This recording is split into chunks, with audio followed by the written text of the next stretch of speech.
ఎలక్షన్లు వచ్చినాయంటే చాలబ్బా పబ్లిక్ మీద పాయరం కడుపులకెళ్ళి దేవుకొస్తుంది. ఇంటికొస్తారు, దండాలు పెడతారు, ఆష్టమైతే కాళ్ళు మొక్కుతారు, రాత్రి బువ్వైనా తింటారు, కమ్మగా తీయగా మాట్లాడతారు. అబ్బా ఈ లీడర్ పుట్టిందే మా కోసం, మా బరువు మోస్తానికే అనిపిస్తుంది ఆ పూటకు. ఇక గెలిచినాక ఎట్లుంటుందో ఎరికేనా? ఇగో గిట్లా. వారే వా, ఒక అన్న ఈప్ మీద ఎక్కించుకుంటే ఇంకో అన్న ఇటు దిక్కు, ఓ పోలీస్ సార్ అడు దిక్కు. పైలం అన్నలు ఆయన ఎంపీ గారికి నీళ్లు గిట్ల దాకినాంటికి ఉన్నట్టే మీకు. అయ్యగారి పేరు తారీఖ్ అన్వరు, బీహార్ లో కాంగ్రెస్ ఎంపీ. వరదలతో నష్టమైన ఊర్లను చూస్తానికి వచ్చిండు. వీడికి రాగానే బురద నీళ్లు, సుకుమారంగా తిరిగేటోడాయే. మనోళ్ళకు సైగ చేయంగానే ఇట్లా బియ్యం బస్తాన్ని మోసుకొచ్చినట్టు మోసుకొచ్చిర్రు అన్నట్టు. ఓ దిక్కు వరదలు చేయబట్టి ఆళ్లే సగులం తెరలై పుట్టెడు బాధలుంటే ఎంపీ గారేమో గిట్ల సవారీ చేయబట్టే.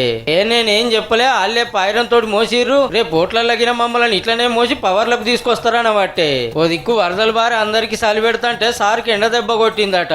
కానీ ఆపత్తులున్న వాళ్ళని ఓదారుస్తానికి పోయి వాళ్ళతోటి సేవలు చేపించుకున్నావు చూడు, నువ్వు తోపు పో.